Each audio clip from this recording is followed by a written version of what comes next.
Hello बच्चों, good morning. आज हम पढ़ेंगे कोम्पल भाग 2 कक्षा 4 के पाठ 19। पाठ का नाम है सुबह। पाठ का नाम है सुबह। और सुबह क्या है? ये कविता है और इसके माध्यम से हम बहुत कुछ जानेंगे। तो चलो बच्चों, फटाफट अपना कॉपी और बुक लेकर के बैठ जाओ। तो शुरू करते हैं। हम सुबह की कविता पढ़ेंगे, ठीक है? तो चलो शुरू करते हैं। सूरज की किरणें आती है, सारी कलियां खिल जाती हैं, अंधकार सब खो जाता है, सब जग सुंदर हो जाता है। चिड़िया गाती हैं मिलजुल कर, बहते हैं उनके मीठे स्वर। ठंडी ठंडी हवा सुहानी, चलती है जैसे मस्तानी। यह प्रातः की सुख बेला है, धरती का सुखल बेला है। नई ताजगी नई कहानी, नए जोश पाते हैं प्राणी। खो देते हैं आलस सारा, और काम लगता है प्यारा। सुबह भली लगती है उनको, मेहनत प्यारी लगती जिनको।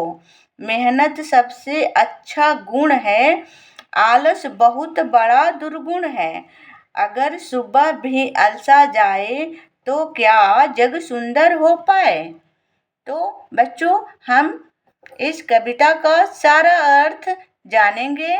ये सूरज क्या हमें सीख देता है?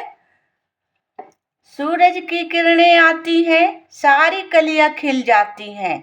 सूरज की किरणें आती हैं, सारी कलियां खिल जाती हैं, अंधकार सब खो जाता है, सब जग सुंदर हो जाता है। जब सूरज की किरण आती हैं तो क्या क्या होता है? सारी कलियां खिल जाती हैं, मतलब सारे फूल खिल जाते हैं, और जो अंधकार होता है वह सारा खो जाता है, दूर चला जाता है।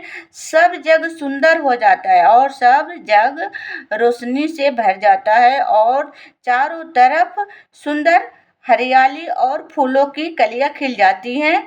इससे सारा जग सुंदर हो जाता है। चिड़िया गाती हैं मिलजुल करके। सुबह सुबह चिड़िया चहकने लगती हैं। उनकी चहचहाहट जो होती है, आपके जैसे कि घरों के अगल बगल या छतों पर या बरामदे में चिड़िया मिलजुल करके गाने लगती है, गीत गाती है। बहते हैं उनके मीठे स्वर, मतलब बहते हैं उनके मीठे स्वर, मतलब आवाज, उनके मीठे आवाज आती है। ठंडी ठंडी हवा सुहानी, चलती है जैसे मस्तानी। और सुबह की हवा, आप लोग को पता है कि सुबह सुबह कितनी ठंडी ठंडी हवा चलती है। यह प्रातः की सुख बेला है। यह सुबह सुबह का बहुत आनंदमय सुख का बेला होता है, बहुत आनंदमय आती है। धरती का सुख अलबेला है, मतलब धरती का सुख अलबेला। अलबेला मतलब अनोखा। धरती का सुख अलबेला मतलब कि धरती का सुख एक अनोखा है। नई ताजगी नई कहानी, और नई ताजगी के साथ हम नई कहानी शुरू करते हैं। जैसे सुबह उठते हो बच्चों, तो नहाना धोना और फुर्ती से अपने कामों में लग जाना, ठीक है?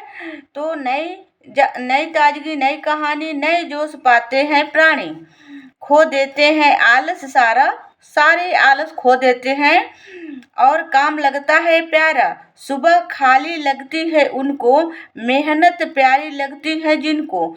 सुबह भली लगती है उनको, मेहनत प्यारी लगती है जिनको। सुबह किसको भली लगती है? सुबह किसको अच्छी लगती है?